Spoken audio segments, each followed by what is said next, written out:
अस्सलाम वालेकुम स्टूडेंट्स, उम्मीद करता हूँ आप सब खैरियत से होंगे। आज की वीडियो में हम पाकिस्तान की आबादी यानी पॉपुलेशन ऑफ पाकिस्तान को डिस्कस करेंगे और पॉपुलेशन से रिलेटेड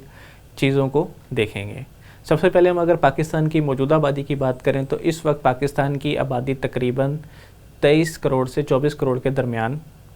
के नंबर्स हैं, जो कि अराउंड 2.6% से 3% के रेट तक सालाना बढ़ रही है। यूँ तो दुनिया में एवरेज आबादी बढ़ने का जो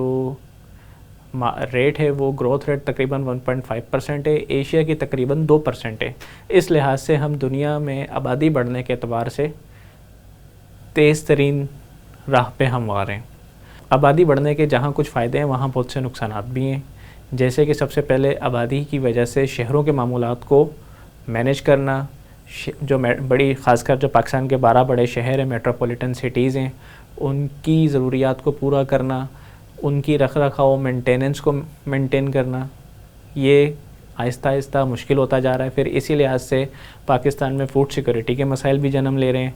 क्योंकि जिस तनासुब से आबादी बढ़ रही है इस तनासुब से प्रोडक्शन या जो एग्रीकल्चर सेक्टर की प्रोडक्शन है वो उस हिसाब से नहीं बढ़ रही, जिसकी वजह से सप्लाई डिमांड का फ़र्क आता है, जिसकी वजह से महंगाई भी बढ़ती है और महंगाई के अलावा चीज़ें भी नापैद होती हैं।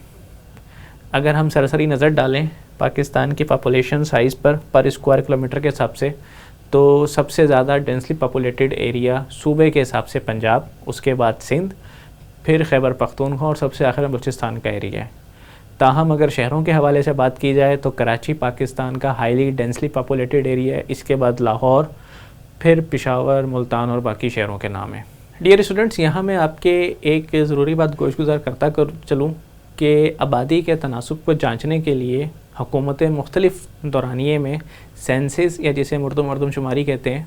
वो करवाती हैं, जिसमें सबसे पहली मरदमशुमारी पाकिस्तान में 1951 में, फिर उसके बाद 9 साल के बाद, फिर उसके 11 साल के बाद 1972 में, उसके बाद फिर 1981, फिर 1998 और 1998 के बाद अभी हाल ही में कुछ अर्सा पहले पाकिस्तानी मरदमशुमारी हुई है। मरदमशुमारी कराने का सबसे अहम मकसद यानी कि सेंसस कराने का सबसे जो बड़ा ऑब्जेक्टिव वो यही होता है कि आप आबादी के तनासुब को चेक कर सकें और इसकी डिटेल एनालिसिस कर सकें कि मुल्क में इस वक्त मर्दों की तादाद कितनी है, ख़वातीन की तादाद कितनी है, बच्चों की तादाद कितनी है, ज़ईफ़ों की तादाद कितनी है, किस एरिए में पॉपुलेशन किस डेंसिटी के ऊपर मौजूद है, ताकि फिर वहाँ पे उस हिसाब से रिसोर्स को एलोकेट किया जाए और अगर रिसोर्स की कमी है तो उस कमी को किस तरीके से पूरा किया जा सकता है। अगर बात करूँ लिटरेसी रेट की, तो लिटरेसी रेट का भी पॉपुलेशन के साथ डायरेक्ट ताल्लुक़ है। अगर पॉपुलेशन जिस हिसाब से इस वक्त बढ़ रही है तकरीबन 2.6% से 3.2% के रेट से, जिस हिसाब से पॉपुलेशन बढ़ रही है, इस हिसाब से बढ़ती रही तो फिर तालीमी मैदान में भी पाकिस्तान को आने वाले चंद दिनों में मुश्किलात का सामना करना पड़ सकता है। जैसे कि अगर मैं अपने हिस्टोरिक डेटा की बात करूं तो पाकिस्तान की 1972 में लिटरेसी रेट 21.7% था, 1981 में वो 26% हुआ, 1998 में वो तकरीबन 45% था, जिसमें से मेल के लिटरेसी परसेंटेज तकरीबन 61% और फीमेल का 36% था। अगर बात करूं मैं लिटरेसी रेट की ऑन एन एवरेज के जो एजुकेशन लेवल है उसके हिसाब से, तो बिलो प्राइमरी 18%, प्राइमरी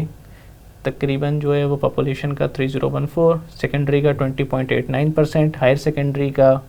जो है अराउंड 6.56%, जबकि जो मज़ीद पोस्ट ग्रेजुएट या ग्रेजुएट लेवल है वहाँ पे फिर आहिस्ता आहिस्ता वो ग्राफ कम होता जा रहा है। यूँ तो पाकिस्तान की कुल आबादी तकरीबन 24 करोड़ से 25 करोड़ के दरमियान के नंबर्स हैं, ताहम पाकिस्तान की अर्बन पॉपुलेशन और रूरल पॉपुलेशन यानी कि जो शहरी आबादी है और देही आबादी है, इसके दरमियान का फ़र्क भी बहुत तेज़ी से बढ़ता जा रहा है। आबादी बढ़ने की वजह से जहाँ दूसरे मसाइल जन्म ले रहे हैं वहाँ उनमें अर्बन पॉपुलेशन में माइग्रेशन का कॉन्सेप्ट है, जो कि देही इलाकों से शहरी इलाकों की तरफ माइग्रेशन है, उसका भी ज़ोर काफ़ी ज़्यादा है। उसकी बड़ी वजह अर्बन इलाकों में मौजूद ज़्यादा सहूलियात का होना, जबकि देही इलाकों में उन्हीं सहूलियात का नापैद होना भी शामिल है। पाकिस्तान में आज भी ऐसे कुछ इलाके मौजूद हैं जहाँ पे शायद प्राइमरी डिस्पेंसरी जो बेसिक आपकी मेडिकल नीड्स को फुलफ़िल कर सकें वो चंद किलोमीटर्स के बाद मौजूद हैं। इसी तरीके से बहुत से इलाकों में आज भी प्राइमरी और सेकेंडरी स्कूल्स की तादाद ना होने के बराबर है, जबकि कॉलेजेस और यूनिवर्सिटीज़ ज़्यादातर बड़े शहरों में ही मौजूद है। इसकी वजह से देही इलाकों से जो शहरी इलाकों हैं वहाँ पे माइग्रेशन का लेवल बहुत ज़्यादा है। अगर यहाँ मैं हिस्टोरिक फैक्ट की बात करूँ तो 1998 में جو 1998 سے پہلے جو سینسس ہوا تھا اس میں تقریباً 17 پوائنٹ سم تھنگ یا 17.5% کے قریب کی آبادی شہری علاقوں میں موجود تھی، جبکہ اس وقت 1998 کے بعد جو سینسس ہوا اس میں وہی شہری آبادی میں مائگریشن کی وجہ سے تقریباً 38% سے زیادہ کا ریکارڈ دیکھنے میں آیا ہے۔ یہ ایک بہت بڑا سیٹ بیک تھا اس ٹائم کی گورنمنٹ کے لیے، لیکن گورنمنٹ اب اس چیز کو مینیج کرنے کی کوشش کر رہی ہے۔ انہی سینسس کے ڈیٹا کے بعد گورنمنٹ دیہی علاقوں کی طرف متوجہ ہوئی اور انہوں نے دیہی علاقوں میں ڈیفرنٹ پروجیکٹس کا آغاز کیا، جس میں کمیونیکیشن کا، اسکولنگ کا، ایجوکیشن، کالجز اور جو بیسک ہیلتھ فیسلٹیز ہیں ان کی امپلیمنٹیشن اور پروگریس کے اوپر زیادہ دھیان دیا، تاکہ دیہی آبادی کو دیہی علاقوں میں ہی روکا جا سکے۔ ورنہ اگر وہ دیہی علاقوں سے اربنائزیشن کی طرف چلے جائیں گے تو ایک طرف تو ایگریکلچر پروڈکشن جو ہے وہ فال کا شکار ہوگا، وہیں دوسری طرف اربن علاقوں میں یعنی جو شہری علاقے ہیں وہاں پر پانی کا مسئلہ،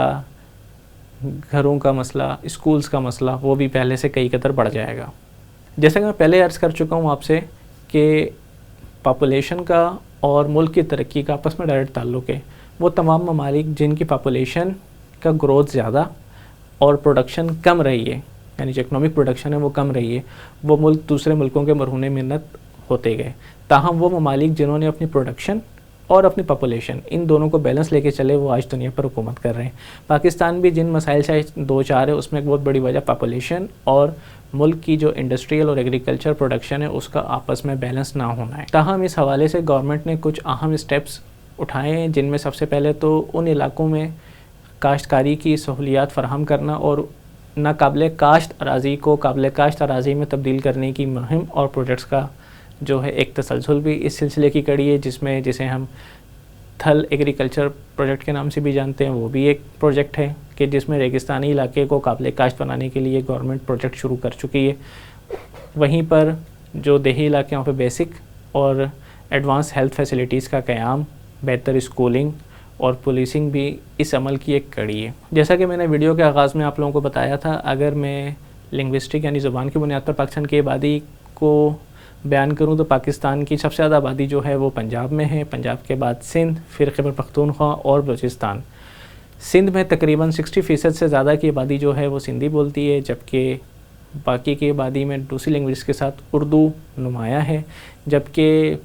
بلوچستان میں بلوچی اور پشتون یہ دونوں قومیں آباد ہیں، جبکہ خیبر پختونخوا میں بھی ایک طرف تو پشتو بولنے والے لوگ زیادہ ہیں، تاہم وہاں پہ بھی سندھی اور دوسرے زبانیں بولنے والے لوگ پائے جاتے ہیں۔ جیسے کہ خیبر پختونخوا میں اگر میں زبانوں کی بات کروں تو پشتو کے علاوہ ہند کو، ہزاروال بولنے والے نمایاں ہیں۔ ڈیئر اسٹوڈنٹس، امید کرتا ہوں آپ سب اپنا بہت خیال رکھیں گے، اپنے آس پاس والوں کا خیال رکھیں گے۔ آپ سے ملتے ہیں اگلی ویڈیو میں، تب تک کے لیے اللہ حافظ۔